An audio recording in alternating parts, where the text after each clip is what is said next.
If you're looking for 2021 wide receiver rankings for your fantasy football drafts, you come to the right place. We got you covered. Top 36, late round targets, strategy talk. Strap in. Let's go.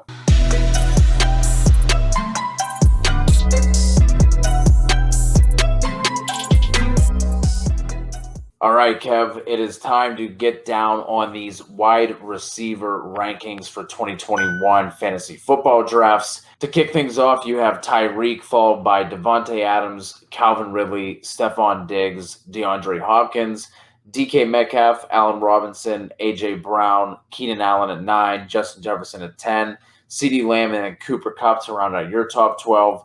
And then for myself, we have our 1s and 2s flip-flopped. I have Adams, Tyreek, Stephon Diggs at 3, Calvin Ridley at 4, A-Rob, D-Hop, Keenan Allen, A.J. Brown, CeeDee Lamb, Cooper Kupp, Amari Cooper, and Robert Woods for my top 12. I really don't think we need to go too deep into any of these guys, so let's just have a quick discussion. Who are some of the guys, maybe outside of your top 3, outside of your top 5, who you think could finish significantly higher than where you have them ranked, maybe even the wide receiver 1 upside for 2021? Yeah, I think there's a few guys, right? And to meet that criteria, we're still talking about we're talking about a heavy target share that you're going to have, or a large amount of targets to be able to reach that in good offenses with high touchdown upside, right? Those are kind of the 3 pillars that we're kind of looking for. There's a handful of guys that you should really talk about that could do that. I think one of them is Allen Robinson.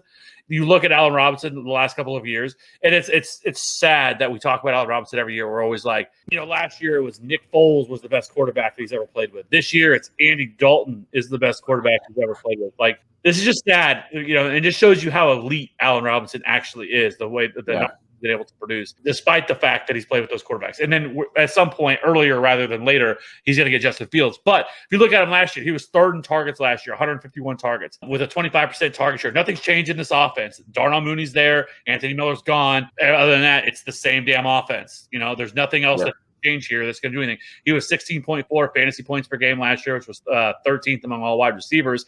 But I think with the better quarterback play with Andy Dalton and then with Justin Fields, we're talking about a guy who could have double-digit touchdowns, because that's really, if you look at 102 receptions, 1,250 yards, 6 touchdowns last year, that touchdown number is what held him back. If he can get double touchdowns this year, it's not going to surprise me one bit if Allen Robinson finishes the wide receiver 1. He is that good. He is an elite wide receiver. We just need the quarterback play to bring him along, and I think there he gets it. A couple other guys really quickly. Keenan Allen, same thing. He's in that position where he could end up, 147 targets last year, 5th among all wide receivers, 26% target share. Again, second year in this offense, much better offensive line. Again, touchdowns. He only had 8 last year, but he still had 100 receptions for 992 yards. There was a lot of short, intermediate route type stuff. The fact you have 100 receptions but only didn't even have 1,000 receiving yards is absolutely wild to me. But he only played in 14 games. However, he still has 17.4 fantasy points per game, which was 6th among all wide receivers. That touchdown number can go up, and more receiving yards. Keenan Allen is there. And the other guy for me is A.J. Brown. I know once we were all on board A.J. Brown hype season, right? Before Julio Jones arrived here. I still think it's in the range of possibility for him, because this dude has only had I think it's 5 games of over 8 receptions or over 8 targets in his career. It's fucking wild. He was 7th in fantasy points per game last year, 70 receptions for 1,073 receiving yards and 11 touchdowns last year on only 106 targets. And so I definitely think if everything that we're expecting, that this defense is going to be bad, they're going to have to throw the ball more, and they're not going to, and all these things are going to happen, that's just more targets for him, because last year they finished 30th in pass plays per game. I think that goes up. I think even if they finish in the middle of the pack, I know Julio Jones is there, but Corey Davis was there last year, and Corey Davis had a really solid season himself. Obviously, Julio Jones is going to see a little bit more targets than that, but I think it actually just helps A.J. Brown be even more efficient. A.J. Brown is a yards after the catch monster. He only played in 14 games last year, so that range is there. That 100%. I think you could see 130 targets for him this year with how efficient he's been over the last 2 years of his career.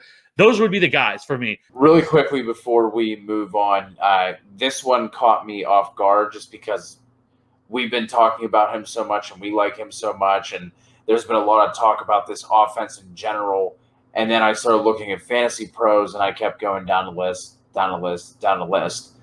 and that's Cooper Kupp. We both have him as a wide receiver 1. Fantasy Pros consensus ranking, this is for half PPR, by the way, should have mentioned that at the top, has him down at wide receiver 19. If you can get him anywhere around that range, that is massive value. But why do you like Cooper Kupp so much? And then we'll start looking at the wide receiver 2s. Well, I mean, last year he was 30th in fantasy points per game with 13.9, but a lot of that had to do with the fact he only had 3 receiving touchdowns. If you go back to the year before that, where he was 7th in fantasy points per game, 94 receptions, 1162, but we had 10 touchdowns, right? This was Jared Goff. Like, I think we can all agree that Matt Stafford is a big improvement over Jared Goff. We all love this offense. I think this offense has potential to be very much like that 2018 high-powered offense we saw in LA. And I think, with Stafford here, I just think this offense, the sky's the limit. I would not be shocked if Cooper Kupp and Robert Woods finish the top 12 wide receivers this year. I don't understand why people are so low on Cooper Kupp. Or why consensus seems to be. It doesn't make any sense. I just think that Cooper Kupp is primed to bounce back in a big way this year after coming off a down year last year. Again, I think he should be locked in as a top 12 wide receiver. He's not. Take that value all day and smash his name whenever he's available. Because the one thing I will say is the thing that people always talk about with wide receiver, we talked about this last night a little bit, is everybody talks about how deep the wide receiver position is. And it's just a big mistake. For me in a draft, if my perfect draft would be either taking a running back in the first and maybe the second round. If I pick at the back half of the draft and I pick at the 10th, 11th, 12th spot, I love some of those running backs there. I can't come away with not taking 2 of those guys. But if you're picking early, the move 100% is to take Christian McCaffrey or Dalvin Cook and then not take another running back until the 5th, 6th round. And I know people are going to scoff at that, and all the RB lovers are going to, no way, man, no way. You got to take all the running backs early because the wide receiver position is so deep, and it's just a fraud. When you're drafting and if you do a lot of mocks or best balls, you will find when you get to that 5th, 6th round, you're like, man, I do not love any of these wide receivers that are sitting here. You just don't. Because what happens is everybody scrambles to get the running backs in the first two rounds, right? And then wide receiver comes, and it's a mad dash to grab up as many wide receivers as you can, and it's just wide receivers flying off that board. And next thing you know, if you're going to wait, all of a sudden you're talking about taking Chase Claypool as your number 1 wide receiver. Does anybody feel good about taking Claypool as your number 1 wide receiver? I don't think so. I love Claypool this year, but I don't want him as my number 1 wide receiver. And so, yes, people will say, well, in free agency, you can get wide receivers. You're not getting stud wide receivers in free agency, okay? You might be able to get some guys who can get you, have some weeks that might be usable, 10, 11, 12 fantasy points, whatever. But it's not going to be enough to win a championship. We're swinging for the fences. We're not wanting to finish 6th. We want to win the whole thing. So the move is to go running back early and then pound wide receiver for the first, for the next 3, 4, 5 rounds, however you want to do it, and then go back to the running back position. Because running back is a little bit easier to find, and you usually don't start as much. And especially in leagues where you start 3 wide receivers and then you have a flex. You want those all to be wide receivers. You don't want them to be running backs. So let's take a look and go down further this list and talk about some of those guys you're going to be taking the 3rd, 4th rounds. Our wide receiver 2s. At 13, you have Terry McLaurin, followed by Amari Cooper, Julio Jones, Robert Woods, Deontay Johnson, Mike Evans, DJ Moore, Brandon Ayuk, Chris Godwin, T. Higgins, Tyler Lockett, and then Odell Beckham at 24. For my wide receiver 2s, I'm kicking things off with DK Metcalf, Justin Jefferson, Terry McLaurin, DJ Moore, Mike Evans, Brandon Ayuk at 18, Julio Jones, Chris Godwin, Deontay Johnson, Tyler Lockett, Jerry Jeudy at 23, and then Jamar Chase I still have at 24. So, real quick, elephant in the room. Obviously, DK Metcalf, Justin Jefferson are locked in top 8 guys for most everyone. Kev, you had mentioned you wouldn't be surprised if the 2 Rams receivers finish as wide receiver 1s. That was one of my hashtag nuts on the table takes. If you're following along with our content last year, I can't remember who the guys were, but they were just guys I had to bump out to put guys like Tyler Boyd and DK Metcalf in my top 12, which were not popular picks by any means. So these are just some of the guys who had to fall down. With DK Metcalf, I think that the target share and the pass volume is going to be spread around a little bit more. I don't think we're going to have the run-heavy offense. I do think we see it a little bit more balanced, but if it's going to be more balanced, I think, that's going to obviously pull some of that production away from DK. They're going to get the tight ends involved this year. Whoever the wide receiver 3 ends up being, obviously they like Eskridge, but he's missed a lot of practice time. Cade Johnson is another rookie they apparently like a lot there. So whoever that ends up being, I just think we kind of see that spread a little bit more instead of that being all funneled through Lockett and Metcalf. And then with Justin Jefferson, I just think we see a step back in pass attempts for the Vikings. Obviously he had a historic season, 1,400 yards, 7 touchdowns, whatever it was. And I think he was like wide receiver 7, wide receiver 8. So I think you could easily tell yourself a story where he has, 1,200 yards, 1,100 yards, still has a really good season, but doesn't pay off in the top 10 or top 12. So I just want to get that out of the way before people are just like, oh my God, I can't believe he doesn't have him in there, blah, blah, blah, blah, blah. Some of the guys I just want to touch on real quick. There's a couple guys that we are lower on versus consensus, and it's mostly the Tampa Bay receivers. Mike Evans and Chris Godwin are ranked pretty highly across the board. You have them down in the 20s. What has you putting Godwin's and Evans a little bit lower in your ranks? One, I think they cannibalized each other to a point, right? Mike Evans last year, if you look at him, I mean, he was really a touchdown monster, but that's where all of his production came from, was from touchdowns. He wasn't nearly as efficient as you typically see in years past. And then Chris Godwin, right? Well, I say this 1,000 times. I absolutely adore Chris Godwin, the player. I think he is a fantastic wide receiver. But with the addition of Antonio Brown there, we sort of saw it, especially as the second half of the season, once he got a little more comfortable. Because we're talking about a guy who came in, halfway through the year. We're not talking about a player who had been there all preseason, all training camp and everything, got to work with all this stuff, right? And so the fact that it took him a little time to get his feet under him, but once he did, he started to become a real factor. And I think he's also going to cannibalize some of Chris Godwin's ceiling. And so for me, I still think they're fine wide receiver 2s. I just don't think they have a true ceiling unless an injury comes. And I'm not going to project an injury for anybody. I think that's a bad process. And so I just don't love them as much as some of these other guys, right, that I do have ahead of them. And it may be egregious that I have like Deontay Johnson or Robert Woods ahead of them, right? But at the end of the day, I just prefer those guys who I feel like have a little bit higher ceiling than what they do. For example, like Deontay Johnson, I don't understand the hate against Deontay Johnson. There's people that are a little bit lower on him than I am, mainly the guys that are here like Robbie. And we did a throwdown together with Deontay Johnson that I clearly won. But, I mean, Deontay Johnson, people look at him and they talk about his drops. Like, I don't care about his drops. You know what drops are a good sign of? Because people use drops only as a narrative to fit their narrative.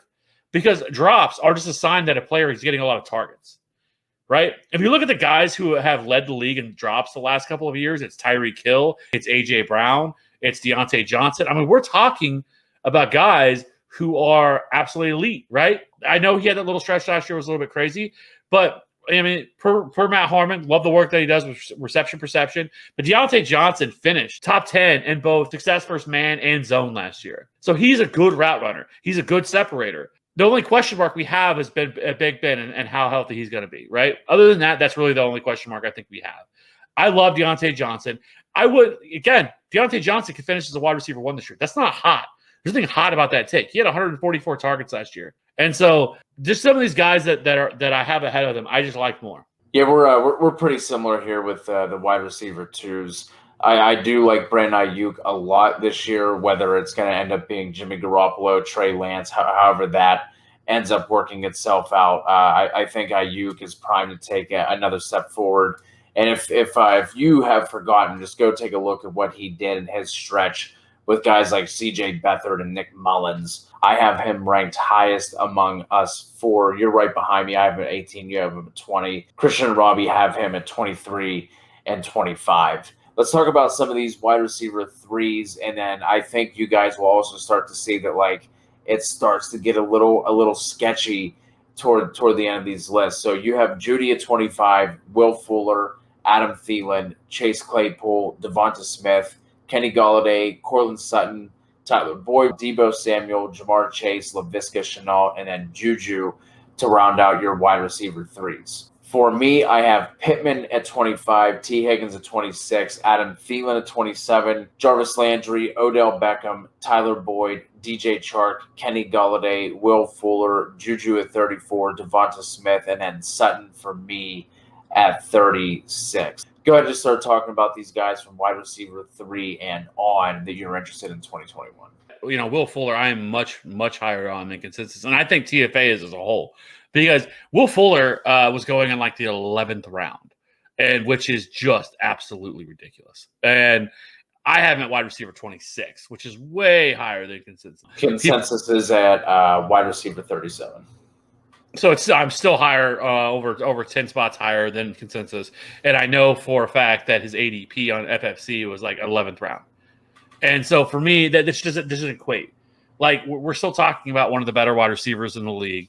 Yes, he's suspended for week 1, but I don't care about that. So I'm slamming the button. Like, I'll take Will Fuller in the 8th. I'll take Will Fuller in the 9th.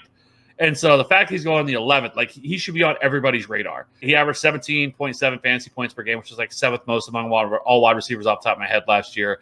And so I think Tua takes another step forward this year, or takes a big step forward this year. And so I like Will Fuller a lot. And then I think Chase Claypool, love him, love the talent. I will say this, I'm lower on Kenny Golladay, man. He just continues to miss time in practice. Soft tissue injuries. Same thing he dealt with last year. And I'm out on Kenny Golladay. Like, I want none. Cortland Sutton, he is still recovering from ACL. Like there's been some talk about that. And so like maybe he's not all the way back yet, which is concerning. Because he's pretty much a full calendar year removed from it. Like, he should be ready to go. And the fact that he's not, I had to move Jerry Jeudy ahead of him. Teddy Bridgewater was named the starting quarterback, and it is an upgrade probably over Drew Lock. But man, Teddy Bridgewater's like a poor man's Alex Smith.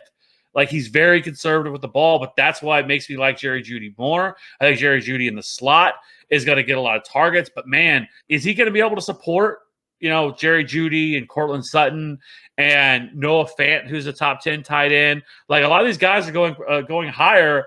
But yet, I have no confidence. Teddy Bridgewater's never had more than 15 passing touchdowns in a season, ever. I know we miss a lot of time and everything else, but man, we're putting a lot of faith in Teddy Bridgewater. And yes, he supported 2 top 24 wide receivers. That can't be right. What? Teddy Bridgewater? Yeah. 15? Holy you are right. Wow. I didn't mean to cut you off there, but that is – how was – I'm shell-shocked. Right now, how is this something that's not talked about more often? That is absolutely bonkers. He had 14 his first 2 years and then 15 last year. Wow. Sorry, go as you were. No, it's just that's what has me concerned. And so, if I'm going to take a guy, it's going to be Jerry Jeudy. I think they probably move him all around, and I think he probably plays a lot in the slot. And so I just don't have as much excitement about this offense, And not that I would have had a ton if it was Drew Lock. It's just, I think Drew Lock is a little bit more of a gunslinger, where Teddy Bridgewater is very, very conservative, and he's going to make that quick check down and everything else. And so that's why I like Jerry Jeudy. But to the rest of these wide receivers, man, like, I like Laviska Shenault a lot. I think Laviska could take a really big step forward this year. I was higher on DJ Chark, but then I just kept moving him down and moving him further down because, again, he's another guy we didn't really hear I haven't heard anything positive about. He had the 1 year. It hasn't really done much since. But I do really like Laviska Shenault's upside in this offense. And I think now that Travis Etienne is gone, I think they could use him in a lot of different ways. Use him out of the backfield, give him some carries. You just do whatever you can to get the ball in his hand. So I like Laviska Shenault quite a bit. Again, I don't love a lot of these guys. Like, I want to have at least two, if not 3 wide receivers before I have to get some of these guys. I like Tyler Boyd because he's like an 8th, 9th round pick. You can do that. This list does get pretty gross pretty quick. One thing I'm going to have to say is you're going to have to talk to us really quickly before we move on to some of these later round guys. I love Michael Pittman. I have been the Michael Pittman guy all offseason. Every chance I get to talk about Michael Pittman, I do. But you have Michael Pittman at wide receiver 25. So tell us about that. Yeah, man. This, like I said, this kind of starts to be the range of wide receivers where I'm just going to start taking shots on guys that I really like. And I think with Pittman, you were looking at the locked-in wide receiver 1 for this team. T.Y. Hilton, I don't think he's dust. I think he has a little bit left in him. Paris Campbell, I know we both really like, but he kind of is what he is as far as the wide receiver goes. So I think with Pittman, you're looking at someone who could literally double his targets from last year, probably looking at him in that 120-ish range. I would think if he's the wide receiver one, he's going to be the red zone threat as well. So I think he's just absolutely primed to have that year two breakout year. So that I just love Pittman this year. And with the good news we're getting with Wentz and the offensive line and everything, I think that lines up really well. And honestly, even if some of these, one of the backup quarterbacks has to take the reps, Pittman has been the one constant in Colts camp. Like whenever you're looking at any of the tweets, any of the beat writers, it didn't matter who the quarterback was. It was, Pittman had it almost got to the point where like it seemed like the beat writers were like bored with it. It was like, another good solid day for Pittman. Yep, Pittman, scored a couple touchdowns, and like it was like, that's old news. So this is, like I said, this is a range where I'm just taking shots on guys I like, and Pittman for me this year is one of those guys. I think he just, like I said, he's absolutely primed to have a breakout year, and we saw last year they were using him in the slot and moving him around the formation as well, which obviously bodes well for him. And now he has the full off season. Him and Wentz were working out during the off season together before OTAs and mini camps and all that started. So I think he's just going to absolutely crush this year. And he's someone who I'm willing, there's always a handful of guys every year that we're willing to like reach on and take, a round, 2 rounds ahead of their ADP. And Pittman is that guy for me. And then just to start rattling off some of these like deeper names, some of these names are a little bit further on down the list. There are 2 guys who I'm interested in taking the discount on as far as their ADP goes. Michael Gallup for the Cowboys. I love the fact you can get him rounds later over the top 2 guys. We both really like Gallup and Lamb as well, but the fact that you can get him rounds later, I really like. And then we were talking about this offense as well, and that's Antonio Brown. I like getting the discount as the third wide receiver. I think both of those guys are going to be locked into a really solid target share, and it's kind of like the old Patriots running back adage, like you take the cheaper one.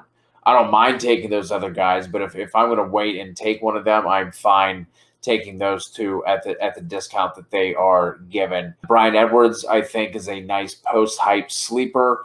They need a wide receiver 1 outside of Darren Waller, and I think Edwards could be that guy. He's kind of picking up where he left off last year in terms of the hype coming out of Raiders camp, so I think he could be someone we'd see take that next step forward.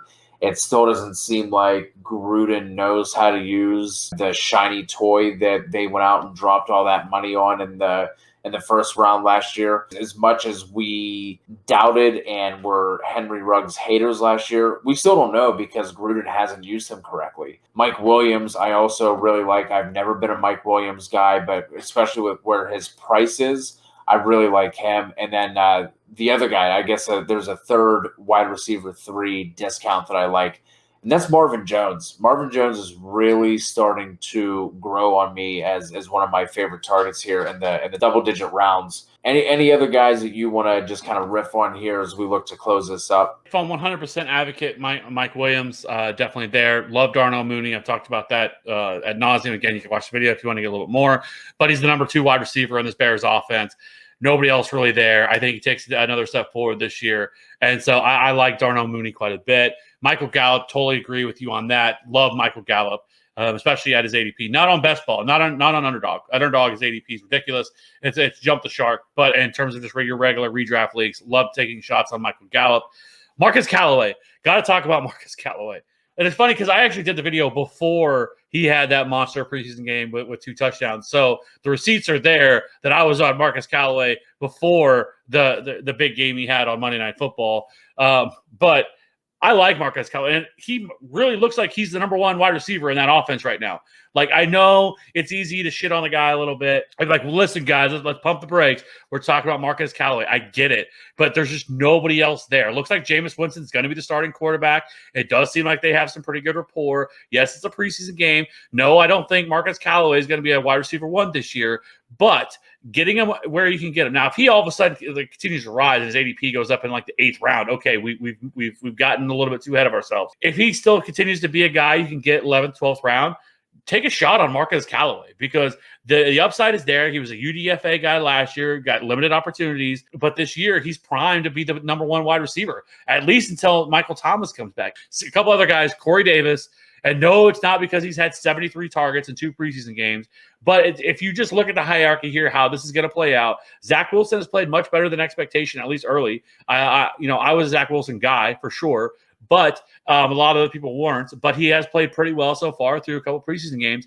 and I think Corey Davis is going to see a ton of targets here. And so I like Corey Davis. He's being massively undervalued, and you can even make a case I'm undervaluing him. I currently have him at wide receiver 46.